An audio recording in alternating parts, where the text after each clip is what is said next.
welcome to our Rockstar Virat Power YouTube channel. In this video, we are going to learn about textual passage extract. It is useful for class 10th. तर या अगोदरच्या videos तुम्ही जर पाहिले नसतील तर कृपया पाहून घ्या, म्हणजे तुम्हाला या भागामध्ये आपण जे काही प्रश्न घेत आहोत त्या प्रश्नांची उत्तरे कशी द्यायला हवीत याबद्दल विस्तृत अशी माहिती मिळेल. विद्यार्थी मित्रांनो, अत्यंत महत्त्वपूर्ण अशी ही व्हिडिओ सिरीज आहे, त्यामुळे तुम्ही ह्या पूर्ण व्हिडिओचा परिपूर्ण लाभ घ्यावा आणि आपल्या अधिकाधिक विद्यार्थी मित्रांना ही व्हिडिओ सिरीज नक्की शेअर करावी, जेणेकरून तेही त्यांच्या अभ्यासात त्यांना उपयुक्त अशी मदत होईल. चला तर मग सुरू करूया. प्रश्न A1 आहे, state whether you agree or disagree with the following statement. You agree or disagree. Whether you are agree or disagree, you have to tell. First question is given as the narrator made a mistake by saving the baby language. Narrator made a mistake by saving a baby language. तर नरेटरने ती mistake केली होती का? नाही. तर त्याने ती चांगली गोष्ट केलेली होती, म्हणून काय लिहिणार? Disagree. Next one is animal can not convey emotions. Is it true or not? Animal can not convey emotion. Disagree. कारण ॲनिमलसुद्धा त्यांचे इमोशन्स हे कन्वे करू शकतात. That's why it is disagree. Then next one is the narrator was 55 years old when this incident occur. Narrator हा 55 वर्षाचा होता जेव्हा हे इन्सिडेंट झालं तेव्हा. नाही, नरेटर हा लहान मुलगा होता. सो डिसॲग्री असं आपल्याला इथे लिहावं लागेल. पुढचा प्रश्न आहे, even today the narrator can not forget that look in the mother language eyes. Is it true or false? Is it true? It is true. So we are agree with this statement. Okay, तर अशा पद्धतीने आपण first question solve केला आहे. Stanza जो आहे तो माझा तुम्हाला सांगायचा राहिला होता. Please see here, you have to solve passage 4 lesson 1.2 for a few second up to encounter of a special kind. Question A2 is complete the web. तुम्हाला वेब डायग्राम कम्प्लीट करायची आहे. वेब दिलेला आहे आपल्याला.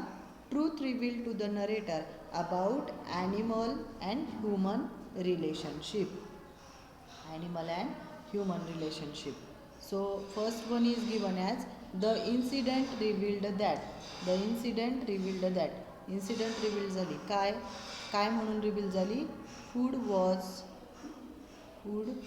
Was not only means of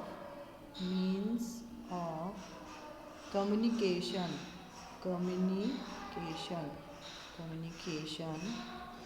between man and animal.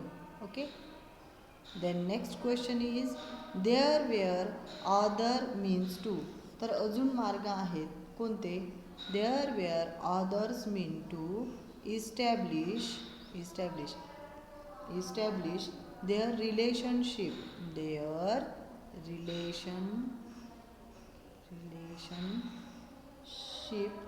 through trust, compensation and mutual understanding.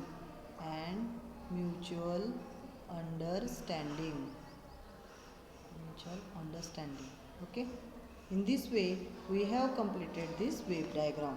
त्यानंतर पुढचा आहे A3, match the phrase in column A with their meaning in column B.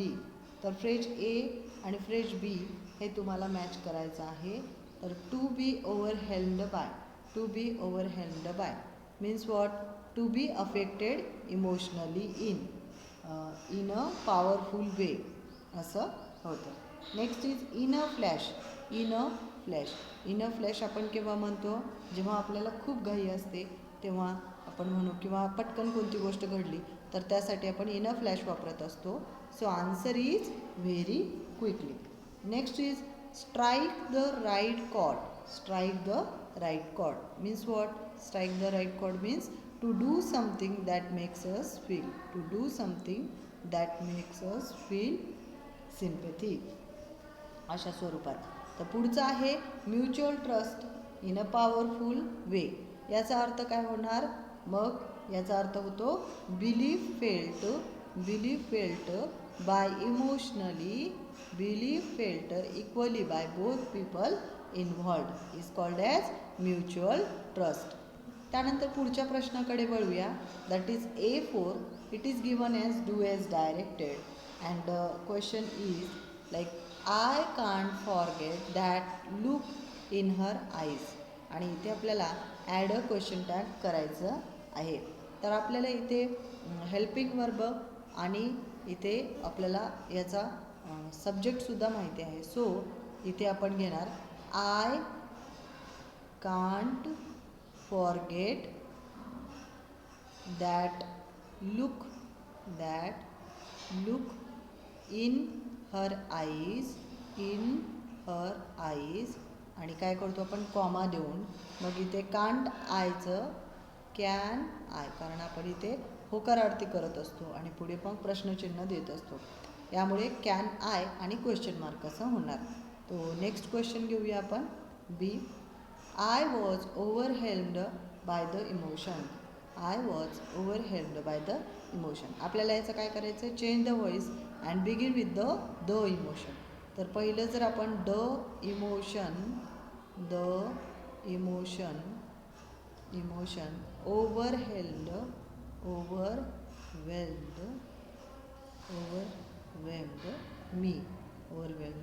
मी असं आपण याचं ट्रान्सफर करणार. तर पुढचा प्रश्न घेऊया. Personal response type question. Question is given as what did mother language seems to convey to the narrator. Mother language seems to convey to the narrator. त्यांना काय कन्वे करायचं होतं नरेटरला? That the mother language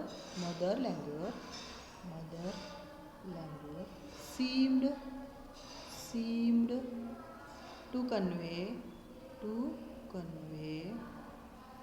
the narrator that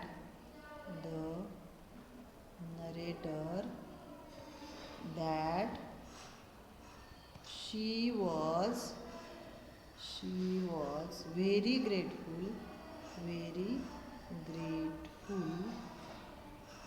to him for saving her child. पुढे काय लिहिणार मग? She was expressing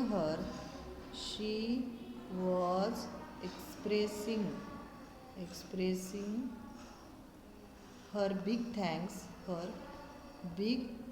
thanks to him through her silent eyes.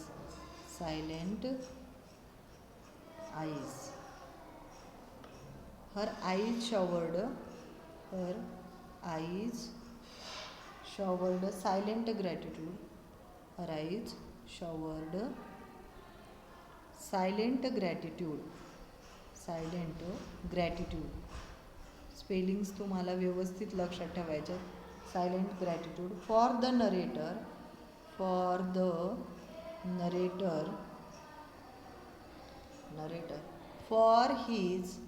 for his kindness and compassion.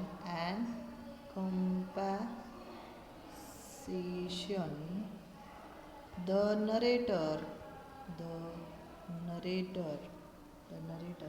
could understand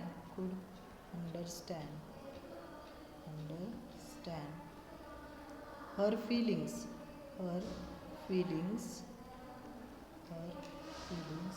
sentiments